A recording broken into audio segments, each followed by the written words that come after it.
introduce to you a person be a strong leader with a record of principled leadership. I want to introduce to you a man who will stand up for special interests and represent the people. I want to introduce to you a senator committed to expanding health care for all Americans. I want to introduce to you the next president of the United States,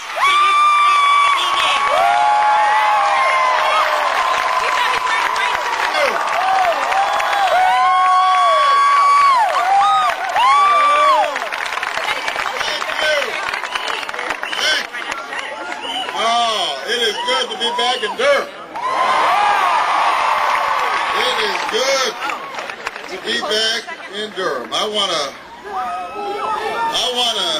first of all say thank you to an outstanding mayor who's taken time off from his own campaign tonight to be here. I didn't know anybody would be foolish enough to run against him. But apparently it is, so I want everybody to know that you can vote now through Saturday with early voting. We want to make sure that everybody hits the polls on November 6th. So make sure that you let your voice be heard in this election and then in the next election coming up for President of the United States of America.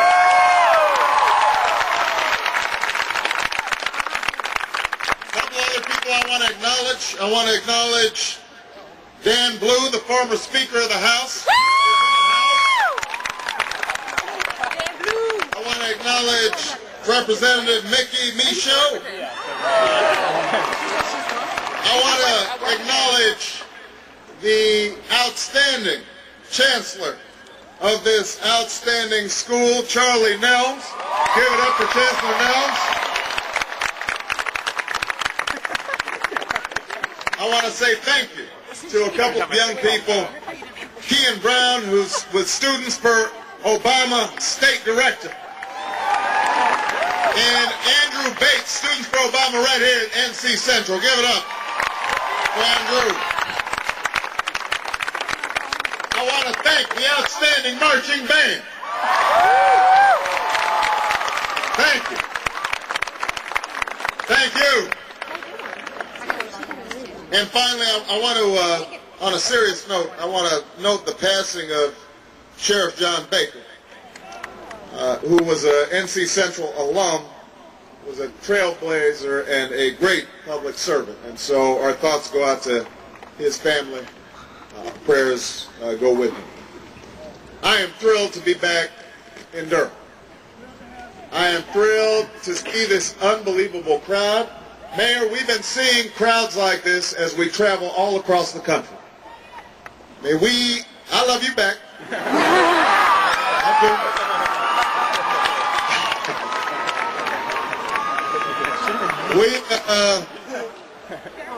We've been seeing these unbelievable crowds. We had 20,000 people in Atlanta, Georgia. We had 20,000 people in Austin, Texas. We had 10,000 people in Iowa City, Iowa. 25,000 people in New York City. And what's inspiring about a crowd like this is not just the size of the crowd, but it's the makeup of the crowd. Because what you see here is a cross-section of a nation. You've got folks from every background. You've got young folks and old folks. You've got blacks, whites, Hispanics, Asians, Native Americans. You got everybody. You got Democrats.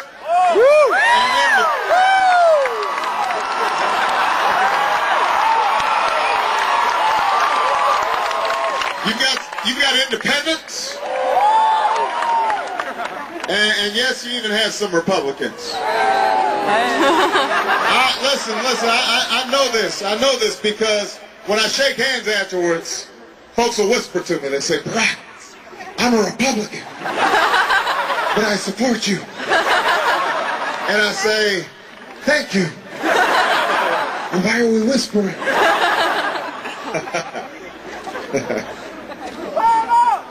I'm fired up. Now, let's face it. Part of the reason that so many of you are here and so many people are paying deep attention to what's going on in this campaign is you're sick and tired of George W. Bush.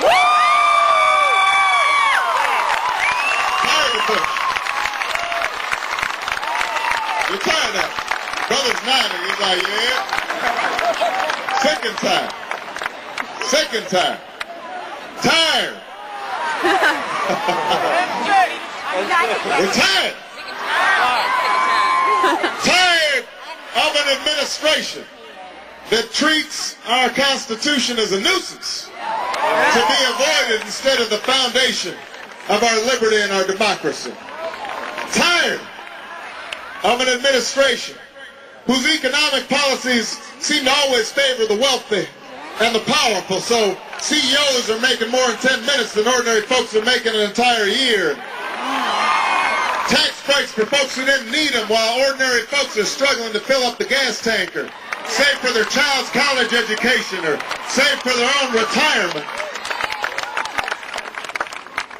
People are tired of one standard of justice for the genus 6 and another standard of justice for Scooter Libby and Blackwater. Tired of Scooter Libby justice.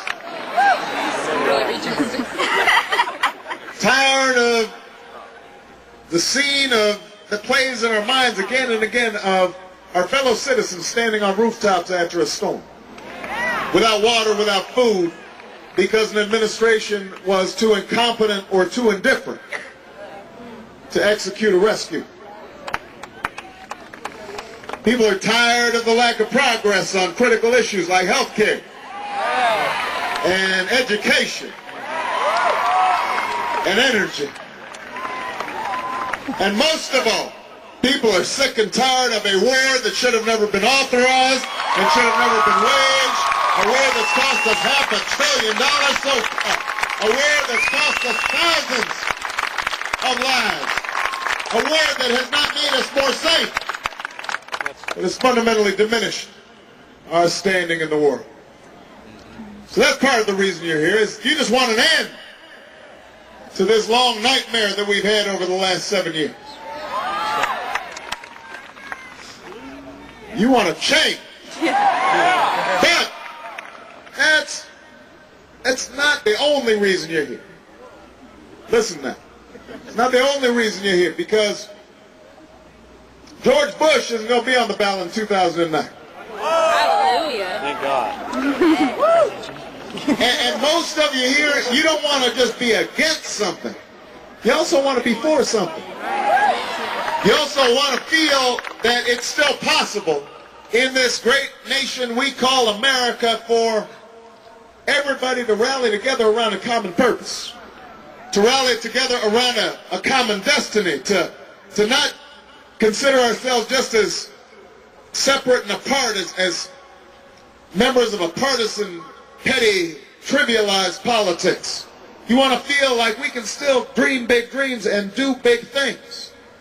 And you know that in order for us to do that, it's not just enough for us to change political parties in the White House. We also have to change how politics is done in Washington. And that, Durham, is the reason that I am running for the presidency of the United States of America, because I want to change how politics is done.